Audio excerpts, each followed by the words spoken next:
In a British voice, today Reform UK claimed it now has more members than the Labour Party.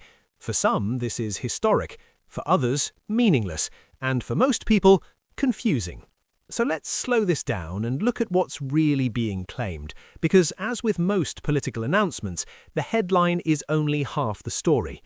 Reform says its membership has overtaken Labour's. On the surface, that sounds dramatic. A newer party, formed relatively recently, overtaking one of Britain's oldest political institutions. The kind of thing that sounds like a seismic shift in British politics. But before we get carried away, we need to ask a few basic questions. What does membership actually mean? How are these numbers calculated? And most importantly, does any of this actually matter? Let's start with the claim itself. Reform UK says it now has more members than Labour.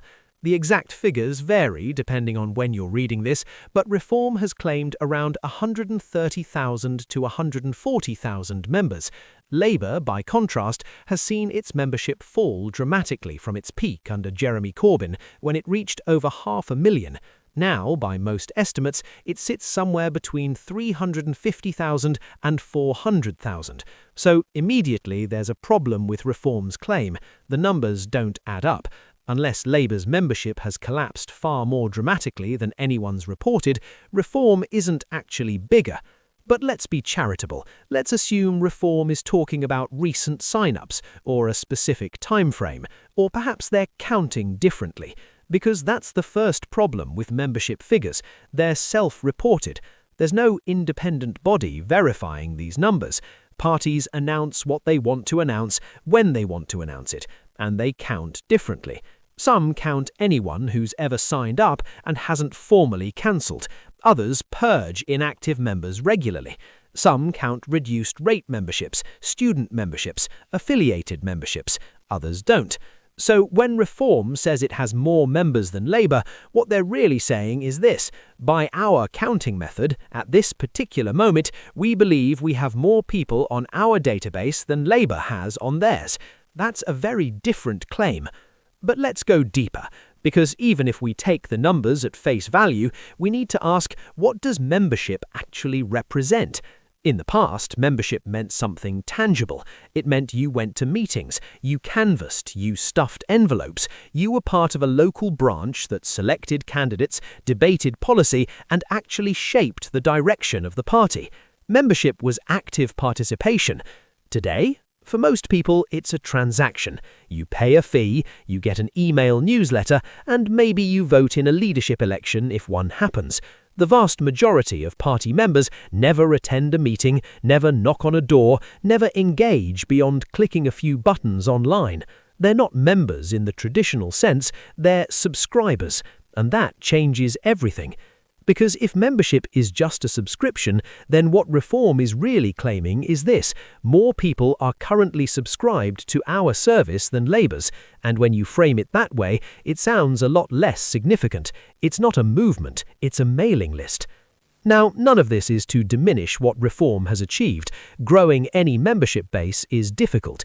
Building a party infrastructure from scratch is even harder.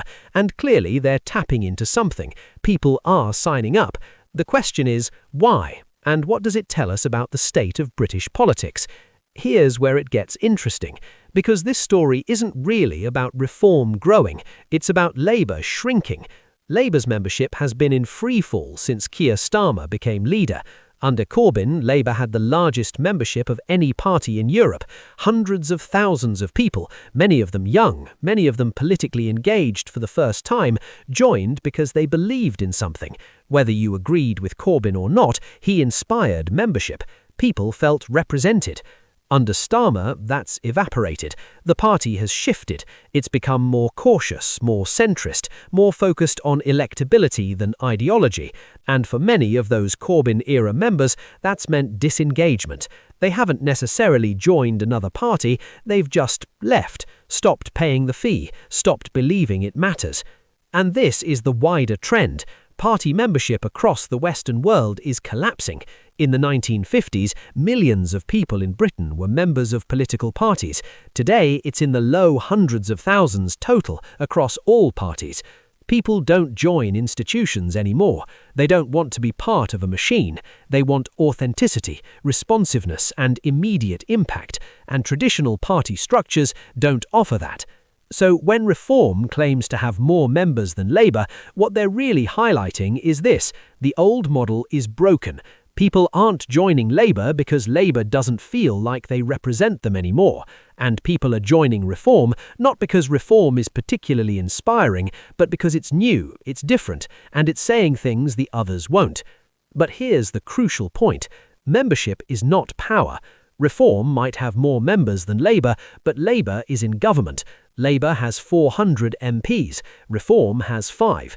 Labour controls policy, legislation, and the direction of the country. Reform controls a database of supporters. These are not equivalent things. In modern politics, parties don't compete for members. They compete for moments, viral clips, headlines, attention spikes. And in that sense, this membership claim has already done its job. It's generated coverage, it's created a narrative, it makes Reform look like it's growing, like it's relevant, like it's a threat. Whether the numbers are accurate is almost irrelevant. The story is out there. And this is what modern political strategy looks like. You don't build slowly and methodically. You create moments. You dominate news cycles. You make bold claims that get shared, discussed, debated. Even if people are skeptical, they're talking about you. And in an attention economy, that's a win. But let's zoom out, because the real story here isn't about Reform specifically. It's about trust, or the lack thereof.